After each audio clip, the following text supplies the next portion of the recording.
From the New York Times, it's The Headlines. I'm Tracy Mumford. Today's Wednesday, January 7th. Here's what we're covering.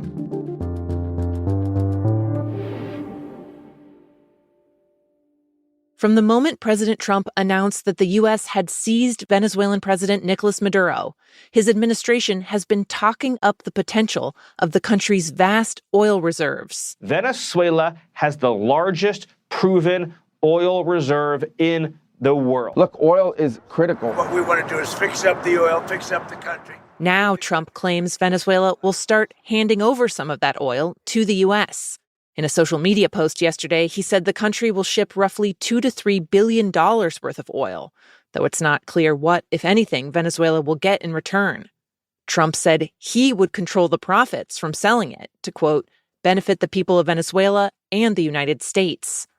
Trump has also said he's going to clear the path for American oil companies to start more production in Venezuela. He's set to meet with oil executives in Washington later this week. Meanwhile, the Times has learned that the White House is making other demands on Venezuela. U.S. officials say Secretary of State Marco Rubio had a classified meeting this week with Delcy Rodriguez, the country's interim president, in which he demanded that she expel Chinese, Russian, Cuban, and Iranian advisors and military personnel. But in the face of the administration's ongoing claims that the U.S. is in charge, Venezuelan leaders are publicly striking a defiant tone. El gobierno de Venezuela rige en nuestro país. In a speech yesterday, Rodriguez said, quote, the government of Venezuela runs our country, no one else. A large crowd also marched through the streets of the capital, Caracas, demanding Maduro's release. And people say there's an effort on the ground in Venezuela to root out anyone who supported the U.S. raid, with armed government forces stopping people at checkpoints to search their cell phones.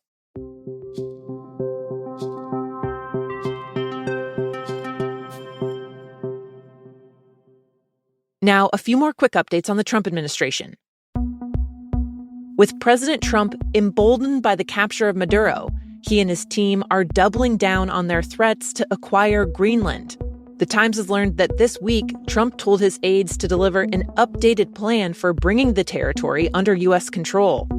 And in a briefing with lawmakers, Marco Rubio said the president plans to try and purchase it, though he didn't give any details.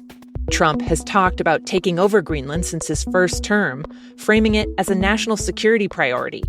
It's rich in rare earth minerals and located in the Arctic Circle, where the U.S., Russia, and China are fighting for control.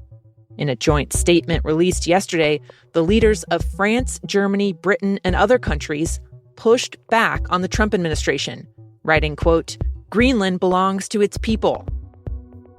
Also, in a speech to House Republicans, You got to win the midterms, because if we don't win the midterms, it's just going to be, they'll find a reason to impeach me.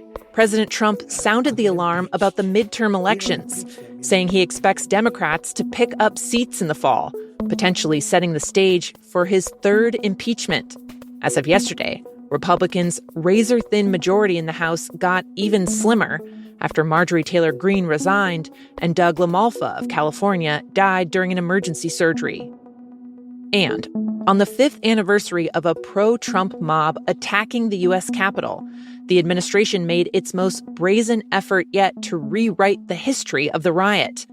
The White House posted a new page on its website yesterday that blames Capitol Police officers for starting the assault and blames Democrats, who were the main targets of the violence, for failing to prevent it. The site also lists out the names of several right-wing members of the crowd who died during or in connection with the assault, but it contains no references to the nearly 140 police officers who were injured that day or those who died in the aftermath.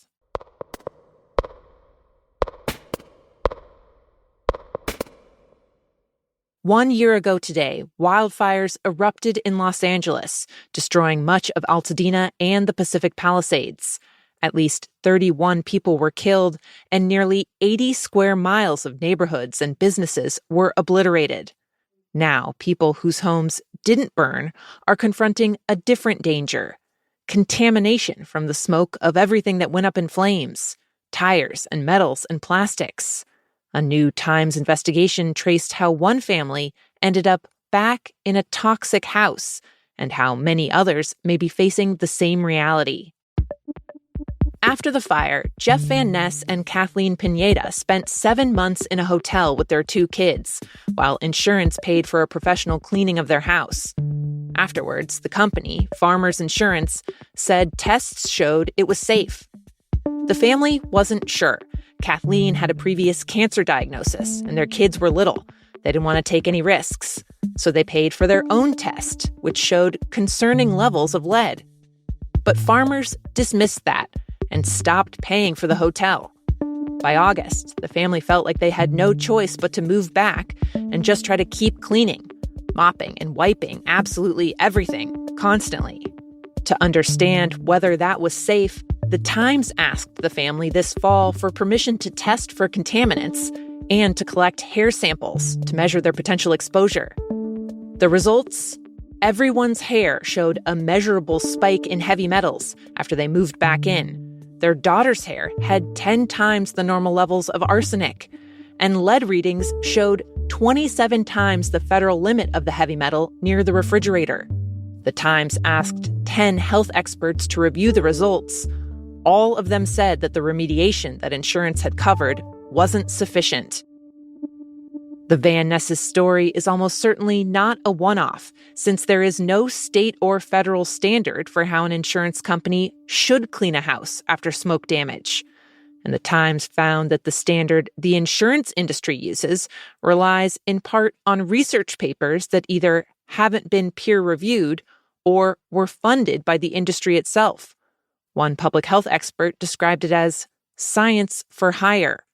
Toxicologists say that to truly decontaminate a house, you'd have to remove every surface the smoke touched, the hardwood floors, the tiles, plaster, stucco, a process that would be far, far more expensive than the roughly $25,000 of cleaning that Farmers covered for the Van Ness family. In response to questions from the Times, Farmers said every claim is evaluated on an individual basis and that it couldn't comment on individual cases.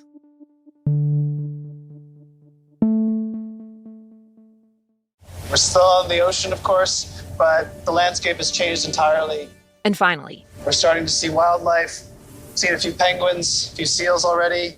Times climate reporter Raymond Zhang and photographer Chang Li are on a nearly 2-month-long expedition sailing to Antarctica.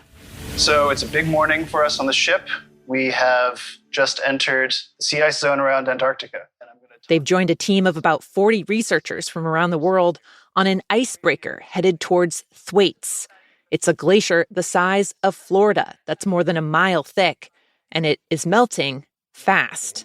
Just because of the way Thwaites is situated, it just sort of is like this cork in the bottle. If the Thwaites really starts to disintegrate, break up, flow really quickly out to sea, then you could start seeing a lot more glaciers around it doing the same. Ray says that the scientists are planning to gather data from Thwaites to better understand Antarctica's melting glaciers, which are already starting to push up sea levels. You can track Ray and Chang's journey at nytimes.com/Antarctica with a live location of the ship, along with Q&As about the expedition and video updates as the research begins. Those are the headlines. Today on The Daily. I would say that Democrats are broadly filled with an anxious optimism. A look at how Democrats and Republicans are strategizing and bracing for the midterm elections. I think that dreading is the correct word here. Republicans ended last year feeling very pessimistic about their chance of holding on to control of the House. You can listen to that in the New York Times app or wherever you get your podcasts. I'm Tracy Mumford. We'll be back tomorrow.